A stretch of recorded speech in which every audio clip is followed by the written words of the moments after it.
Hey everybody, it's tafony here once again. Hope you're doing well. Here's a suggestion from the Discord. It's top 10 pieces of gear that you regret selling the most. Now, if you ask me tomorrow, in a week, in a month, in a year, this list will probably change completely. But I actually think the idea is really fun. I think we can have some fun revisiting things, the ones that got away and wallowing in our own regrets and sorrows. It's silly. It's just, let's have some fun. I think it's a really fun idea. So let's go through it. With all that being said, I ranked my list solely on how much I regret it. It's not a assessment of one module being better than the other or one thing like that. It's not like ranking the modules themselves. It's solely based on the regret. And for that reason, the things that are still in production, I don't regret selling as much.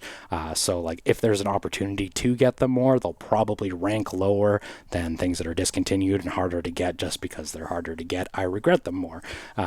With that being said, I've only been doing this like seriously for like 6 years, not so seriously before that. Don't expect a, Jupiter 8 or something like a synclavier to show up on here. Now, that being said, there's a couple spots on the list where I put in more than one thing, not because it's a tie that needs a tiebreaker, but it's just like I'm lumping a couple of things together into one thing. And I'll start the list off with one of them. At number 10, it's the Hertz donut and the Kermit by Industrial Music Electronics. I sold them in the same run, I think. I bought them in the same run, that's for sure. So they'll go in together. Now, even before I was in the eurorack, I wanted a piston Honda. I rebought the piston Honda, so I can't make the list, but I remember like scheming up ways like, okay, if I got like a 20 HP pod, I could put a piston Honda and then like Pico LPG, and it would be like the minimum viable piston Honda or whatever, right? Like I just like really wanted that thing, even if I didn't want eurorack before I wanted eurorack, if that makes sense. So like just to say, I really wanted that freaking thing. And when I first got into eurorack, when the first batch of modules that I sold, where I had some money to go on and pick some new ones, I went out and bought a whole bunch of IME stuff, which looking back on it is hilarious, because the reason I sold them is because they're way too complicated for a beginner.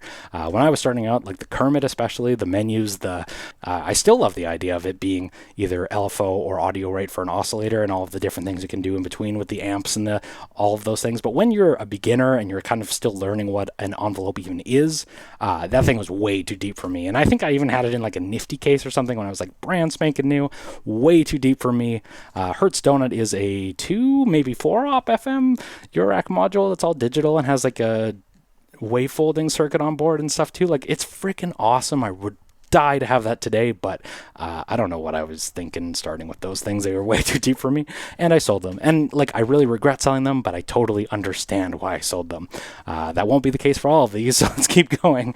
Number 9, we have the Intelligel Shapeshifter. Now I think maybe because I'm in Vancouver where Intelligel is based, there's just like a lot of used Intelligel stuff that comes up pretty often. Maybe it's because of the blemish sales. Maybe it's because I don't know what the reason is, but it seems like they just come up pretty cheap pretty often. Maybe people just really like them, including myself, and buy them more often, so there's more out there, but they come up really cheap sometimes. And Intelligel Shapeshifter came up like really cheap, like I want to say even like sub 400 Canadian dollars locally here. So I was like, okay, you know what, that seems really complicated, but I want to pick it up, so I did. And this was right at the beginning of the channel. I want to say this was like immediately after the Cosmix Pro video, like right at the beginning. And I remember being like, oh man, I'm never going to be able to demo this for a bit. It's like so complicated, because it's a wavetable complex oscillator with a wave folder, with a chord mode, with cross FM and stuff. Like, that would be challenging to present now. When I was just starting, it was like super challenging, but super cool. I feel like all of those things make it like so tafony coded, it's crazy. And I really regret selling it. I really want it back. But I got an eviction notice from the landlord like the day after I bought that. And I remember being like, oh, I just cashed it out. I just was like, you know what, we're just going to sell it. It might have been like a hair or even cheaper than I bought it. Just like take a small loss and get all of, just cash it out and take the money because I needed the money at the time. So, I regret selling it, though. I really wish I had it back. That thing was like, seems like it was just made for me. We'll get to try it eventually, I hope. Number 8, we have the SSF drums. Early on in my eurorack journey, I had the entire SSF drum line, and I don't know why I parted with it. Those things are so like made for me. I think it was because anyway, I talked a lot about all the different pieces, but specifically I think if I have to pick one out of there, because I've bought the Ultra Kick again, because I have the Entity Percussion synthesizer, which is basically like the new version of it, but not exactly. I really regret selling that Metalloid percussion synth, because like now I would just love to do some ring mod, synthesize your own cymbals and stuff, and like, oh, that sounds so appealing. But I just remember that one being that it was brand new and I paid full price for it new. I just remember being like, oh man, this is so complicated for me. It's just in above my head, and I think it was easy to sell because it was so brand new. So I did just that, and now I really regret it. So moving on to number 7, the Mutable Tides V2 OG panel. I want to say I sold that thing for like $250 Canadian. No. All of my discussion lately about clocked LFOs had me regretting that one a lot, because I'm looking at the Tides and I'm kind of like, it can do a lot of what the multi-mod by Make Noise aims to do, right? And I don't have any mutable modules in my rig at all right now. And I'm like, oh, if I could have any of them, I would have a Tides V2. It would be really cool to have like clocked modulation in a, like, you know, I've said in a couple of videos that like I would love the oct but clocked. The clocked Tides kind of is the clocked, right? Like, I know it's not the same. It's not a fixed thing. It can actually do more than, you know, it's a lot larger too. But like, anyway, I just really regret that. That was really stupid. Speaking of really stupid sales, number 6, we have Steady State Fate tryptech, the collaboration with BBI with Bassek and crew. I think I paid full price for it used. Like, I think I paid retail price for it used because it was discontinued and impossible to find, and I really wanted it. So that was dumb in itself, but dumber yet, reselling it at a loss later on because I wanted to pick something else up, and I can't remember what that was. But I think it was awesome. Super easy to use comb filter. I think my only complaint was that it was mono, but like comb filter that was really easy to use, distortion circuit that sounded amazing. Everything about it was pretty rad. I love SSF modules. Why did I sell that thing? Don't know. Regret it now, that's for sure. Coming in at number 5, not a module, we have the Electron machinedrum. I think that era of Electron boxes is really special, and when I use samplers, I always load them with machinedrum samples, and I had the machinedrum for a time.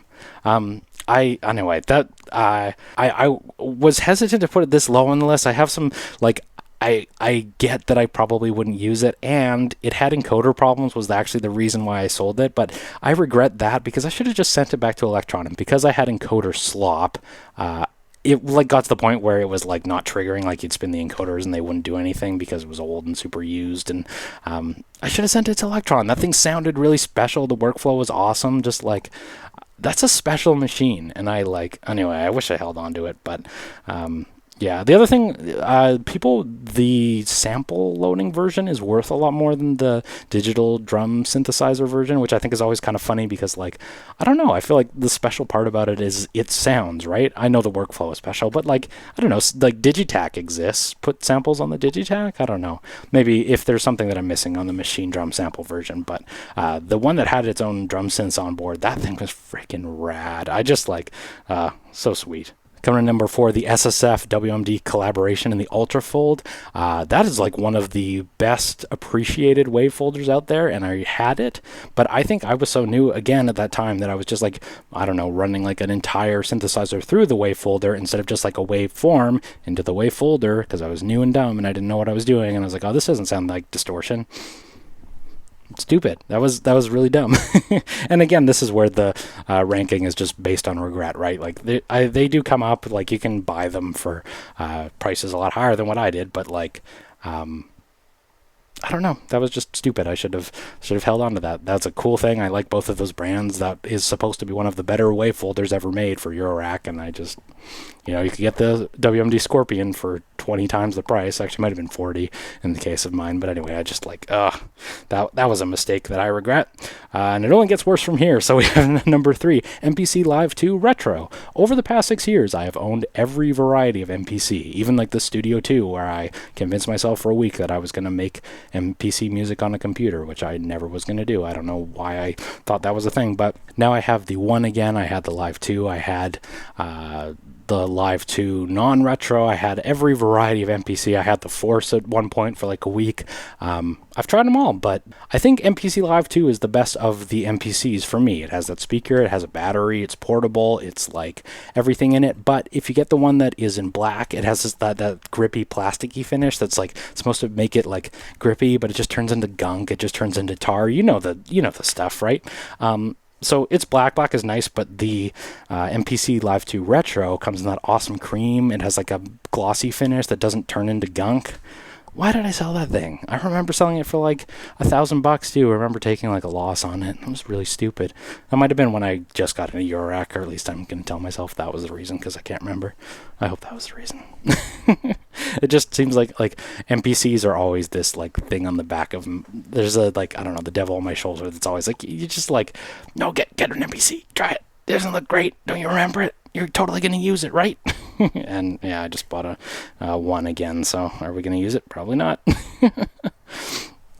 Regrets getting even worse now with number 2, Castor and Pullox V1. I talked about this in the How Do You Afford Your Modules video, but I had the Castor and Pullox V1. I think I was talking to somebody about trades, and I was like, oh, well, I have, you know, if you're talking to somebody about trades, you just give them a huge list of things that you'd be willing to part with and see if they'll go for any of them. And I think one of the people I was trading with was like, oh, yeah, I'll take that Castor and Pullox. And I was like, this is perfect. I love that thing, and I want the V2. So I don't know if I delayed or what happened with that, but I traded away the V1, waited a month or something, and then Winterbloom went out of business. I never got a V2, and now I don't have any Castor and Pullox. So that was a huge mistake. That oscillator was awesome. Juno oscillator with beautiful panel, beautiful layout.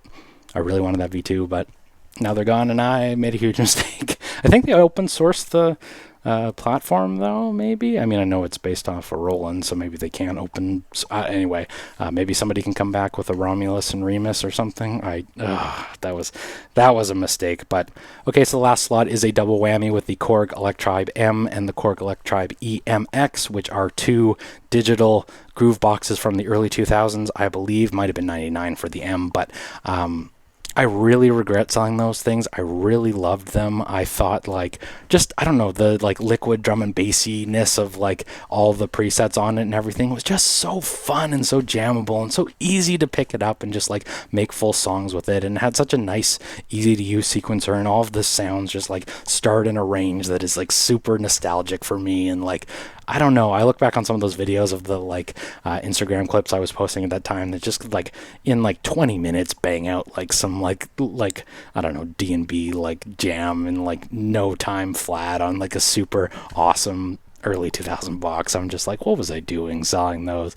And if I remember correctly, I like sold it like right at the cusp of when it was starting to increase in price. And now something like the EMX is like, people are asking like $1,500 for those things. Like, come on. I think I sold mine for like $700, and I thought that was high. I'm like, oh my God, what have I done?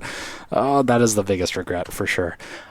Between the two of those, the M and the EMX, I almost would be tempted to get the M first, because I feel like it just like narrow. It's probably not as nice of a groove box overall. Like, it doesn't have as much features or much power, but like just being a little narrowed down in scope actually might be more helpful to me. And I remember it sounding really good.